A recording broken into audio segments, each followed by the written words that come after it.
बिस्मिल्लाहिर्रहमानिर्रहीम। अस्सलाम वालेकुम व्यूवर्स, आप देख रहे हैं मेरा और आपका अपना channel world of Islamic solution. आपके लिए दुआओं का खसूसी तौर पर अहतमाम किया गया है। जो भी ख़वातीनो हज़रात दुआ के लिए अपना नाम देना चाहते हैं वो कमेंट सेक्शन में अपना नाम दे सकते हैं। इंशाअल्लाह ताला खसूसी तौर पर उनके लिए दुआ की जाएगी। आज मैं आपको कुरान मजीद की सूरह वाक़या के कमालात बताना चाहती हूँ और साथ ही ये भी बताना चाहती हूँ कि इस सूरह की तिलावत से आप अपनी ज़िंदगी की मुश्किलात का हल कैसे कर सकते हैं।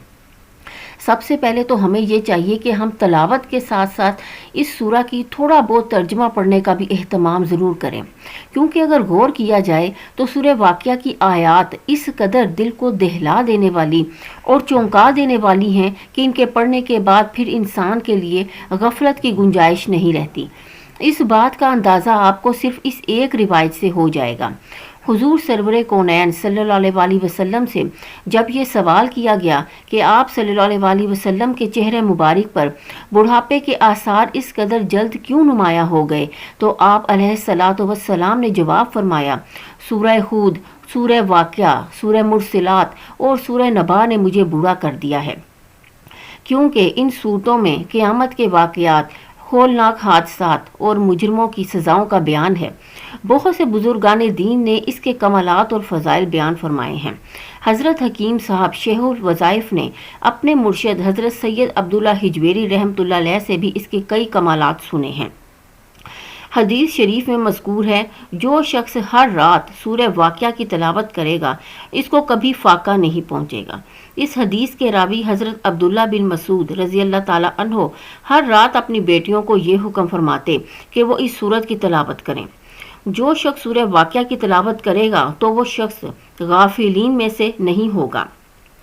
हज़रत उस्मान बिन अफ़्फ़ान रज़ी अल्लाह ताला अन्हो हज़रत अब्दुल्ला बिन मसूद रज़ी अल्लाह ताला अन्हो के मर्जुल मौत में उनके अयादत के लिए तशरीफ़ ले गए तो पूछा कि किस बात पर परेशान हैं। उन्होंने फरमाया कि अपने गुनाहों की वजह से परेशान हूँ। हज़रत उस्मान रज़ी अल्लाह ताला उन्होंने फरमाया कि अगर आप कहें तो मैं बैतुल माल में से आपको और आपकी बच्चियों के लिए कुछ अता कर दूँ। तो उन्होंने फरमाया कि मेरी लड़कियों को इस माल की कोई ज़रूरत नहीं, क्योंकि मैंने उन्हें नसीहत की हुई है कि वो हर रात सूरह वाक़या पढ़ा करें। मैंने रसूलुल्लाह सल्लल्लाहु अलैहि वसल्लम से सुना है कि जो शख्स रात को सूरह वाक़या पढ़ेगा तो वो कभी भी फ़क्र फाका का शिकार नहीं होगा। हाफिज़ इब्ने उसाकर रहमतुल्लाह अलैह ने इस रिवायत के रावी अबू ज़बैता रज़ी अल्लाह ताला अन्हो से नकल किया कि वो सूरह वाक़या का पढ़ना नहीं छोड़ते थे, यानी बिला नागा इसकी तिलावत करते थे।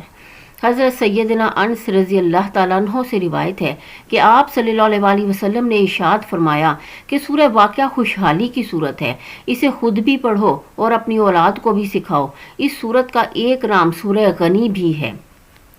हज़रत फ़ातिमा रज़ी अल्लाह ताला अन्हा की रिवायत में है कि सूरह हदीद, सूरह वाक़या और सूरह रहमान पढ़ने वाले को ज़मीन व आसमान में जन्नतुल फिरदौस के रिहायशी के नाम से पुकारा जाता है।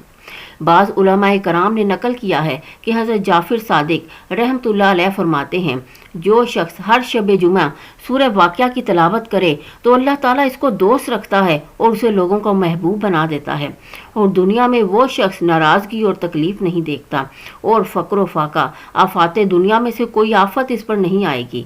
हज़रत इमाम इब्ने अब्दुल बर रहमतुल्लाह अलैह फरमाते हैं कि जो शख्स रोज़ाना सूरह वाक़या पढ़ता रहेगा इसको तमाम उम्र कभी भी फाका नहीं आएगा। अब मैं आपको बताऊंगी कि आप सूरह वाक़या के ज़रिए मुश्किलात का हल कैसे कर सकते हैं। हामला ख़वातीन जिनके यहाँ बच्चे की विलादत होने वाली हो तो चंद घूंट पानी पर इस सूरह मुबारका को 7 मरतबा पढ़कर दम करें और वो पानी इस औरत को पिला दें। दर्द से निजात और फौरी विलादत के लिए ये एक नहायत आज़मूदा अमल है। कशफुल कबूर के हामिल बाज अहले नज़र ने लिखा है कि अपने मरहूमीन की कब्र के सरहाने सिर्फ 40 रोज़ तक सिर्फ एक मरतबा बिला नागा इस सूरह मुबारका की तिलावत करने और इनके लिए दुआ करने से अल्लाह ताला की रहमत से साहिब कब्र का अजाब दूर कर दिया जाता है और उसे राहत और सुकून पहुंचता है। वीवर्स देखें कितना आसान अमल है कि सिर्फ 40 रोज़ तक आपने कब्र के सरहाने सिर्फ एक मरतबा बिला नागा सूरह واقعہ کی تلاوت کرنی ہے اور اللہ تعالیٰ آپ کے پیارے کو قبر کے عذاب سے ہمیشہ کے لیے دور کر دے گا اور اسے راحت و سکون پہنچائے گا۔ جو شخص فضیلت والی راتوں میں سے اس سورہ مبارکہ کی 1 مرتبہ تلاوت کرے گا تو اس شخص کی موت کے وقت روح آسانی سے نکلے گی۔ اپنی تمام حاجات چاہے وہ کسی بھی قسم کی ہوں اور بالخصوص رزق سے متعلق حاجت کے لیے ایک ہی نشست میں 41 مرتبہ اول اور آخر درود پاک 7 مرتبہ پڑھنے سے تمام حاجات پوری ہوں گی اور اللہ کے نام رزاقوں کی برکت سے رزق کی بارش ہوگی۔ اگر فصل کی پیداوار ٹھیک طور پر نہ ہو رہی ہو تو بیج کے بوتے وقت اس سورہ مبارکہ کی تلاوت 3 مرتبہ کر لی جائے تو فصل میں بہت ہی زیادہ اضافہ ہوتا ہے۔ معاشی مشکلات اور تنگی حالات میں ڈوبا ہوا شخص جو ہر طرف سے مایوس ہو چکا ہو، روزگار نہ ملنے کی وجہ سے معاشرہ میں اس کا مقام گرتا چلا جا رہا ہو، لڑکی والوں کی طرف سے بھی بار بار تنقید کا نشانہ بن رہا ہو، تو ایسا شخص اگر یہ عمل مبارک یقین و اعتماد کے ساتھ کرے تو اللہ تعالیٰ کے نام مبارک واسع کی برکت سے خوب برکتیں پائے گا۔ اور طریقہ عمل یہ ہے کہ روزانہ 2 رکعت نفل اشراق کے پڑھنے کے بعد 3 مرتبہ اس سورہ کی تلاوت کی جائے۔ ویورز، مجھے امید ہے کہ آپ کو میری آج کی ویڈیو پسند آئی ہوگی۔ ضرور لائک اور شیئر کیجیے گا، اور اگر آپ ہمارے چینل پر نئے ہیں تو چینل کو سبسکرائب کر دیں اور ساتھ ہی بیل آئیکن کے بٹن کو ضرور پریس کیا کریں تاکہ میری ہر نئی آنے والی ویڈیو سے آپ مستفید ہو سکیں۔ شکریہ، اللہ حافظ۔